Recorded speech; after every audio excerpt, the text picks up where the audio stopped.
So, I'm sure some of you watched the press briefings by Donald Trump on the coronavirus.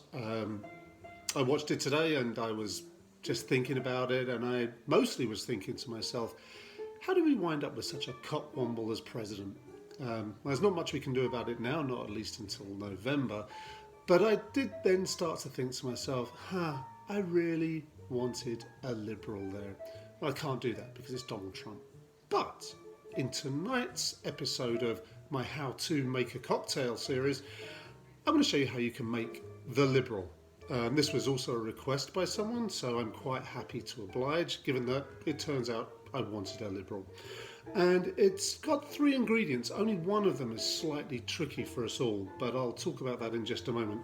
The main ingredient is whiskey. I'm going to go back to my old favourite, George Dickel's rye whiskey, and we have 2 ounces of that poured into a stirring glass that's already been filled with ice.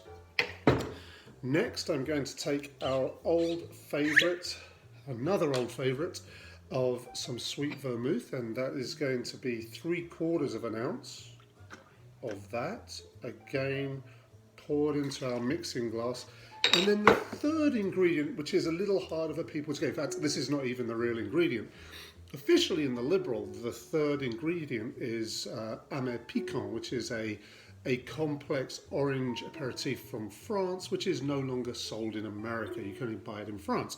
So I've got this alternative, which is a close alternative. Apparently, I've never tried amer picon, but this I have. This is also an amer, which is like an amargo in Italian, and this one is Bigallet's Cina Cina, and it's again an orange-based amer. And I'm going to put a 1/2 ounce of that in.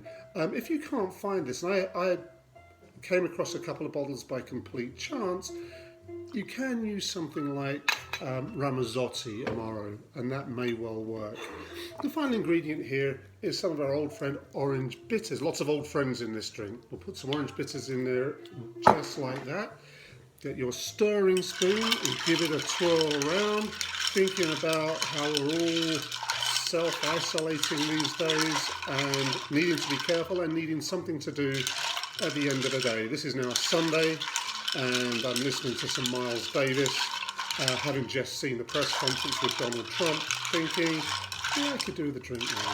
This is going to be the one. This is a delicious drink, very similar to the Brooklyn in some ways. Maybe that's a little different again, but I'm going to talk about that cocktail another day. Right now what I'm going to do is then pour this into my glass, which was in the freezer for about 20 minutes, so it's nice and cold. And the reason you do that, of course, is because otherwise you put in a cold drink into a warm glass, it doesn't stay cold for very long. Of course, they're so delicious that usually they don't last too long anyway. Anyway, the final part of this is a little lemon twist, which I'm just going to again squirt over like that, pop it in like so, and here we go. Now that's fantastic.